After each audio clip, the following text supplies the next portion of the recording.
సాధారణంగా royal Enfield అంటే అందరికీ తెలిసిందే, అద్భుతమైనటువంటి బండి. దానికి ఒక క్లబ్లే ఉంటాయి, దేశ విదేశాలకే తిరిగేసేటటువంటి స్టేజ్లో ఉంటుంది.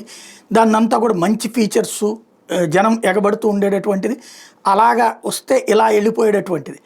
అయితే ఇప్పుడు రాయల్ ఎన్ఫీల్డ్కి సంబంధించి సోషల్ మీడియాలో ఒకటి వైరల్ అవుతున్నటువంటిది ఏంటంటే, ఉత్తరప్రదేశ్లోని ముజఫర్పూర్లో ఓ షాప్ ముందు రాయల్ ఎన్ఫీల్డ్ క్లాసిక్ 350ని పార్క్ చేసి వెళ్తే అక్కడ ఇమ్మీడియట్గా, అంటే ఈ విజువల్ చూస్తే అర్థమవుతుంది, రాయల్ ఎన్ఫీల్డ్ని దొంగతనం చేశారు.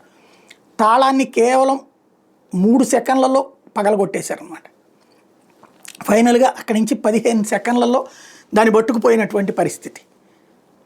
తాళాన్ని బ్రేక్ చేయడం ఇంత సులువు, ఇంత కాస్ట్లీయెస్ట్ వెహికల్కి ఇంత సులభంగా ఎలవ్ చేశారు అన్నటువంటిది ఇప్పుడు, అంటే ఈ తాళంలో పటిష్టత ఎందుకు లేదు అన్నటువంటి చర్చని తెర మీదకి తీసుకొస్తున్నారు.